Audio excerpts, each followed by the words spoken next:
I'm sitting here doing a lot of thinking and just a lot of contemplating and just trying to, I guess, rationalize things. I'm not sure. Put it into perspective. When the Lord starts to give you downloads of things, sometimes it's a lot to process at one time, and that's the reason why I write so many things down. Because as fast as you get a word, the enemy, you better believe he's trying to sniff the weed out. He's going to try to come snatch that word if you don't stay rooted in it. And you better listen to me when I tell you so. I'm talking by experience. And I wouldn't want my worst enemy to go through the things that I've had to go through. Because it's caused a lot of pain, a lot of hurt, a lot of torture, a lot of torment, a lot of long suffering, just a lot of peace. I mean, there's a lot of good things too. You know, I can't say that it's all bad, and I'm not going to point the finger at others and blame them for everything that has happened to me. Because once you get a certain age, you then start to see things better. You then start to see through the eyes of an adult. But sometimes that inner self, that part of you that never grew, that little girl that is still where you left her.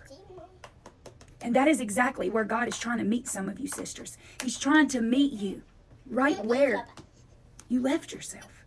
And it's not that you intentionally left you there. It's not that you intentionally neglected you there. It's not. It's because of the things that you went through. You didn't have that home training. You didn't have that home raising. You didn't have that mother and that father. Although, if you look back, you'll see that there was people placed in your life at certain times that had to be in God. But there was also people sent by the devil too. But what I've learned on this walk, brothers and sisters, is God doesn't view us the way man does. When the Lord looks at us, he sees us complete. He sees us done. He sees us as his workmanship, his masterpiece. He sees us as wonderfully and fearfully and beautifully created. He sees us in the image of him. You may have to mask it in front of man, but you don't have to with God.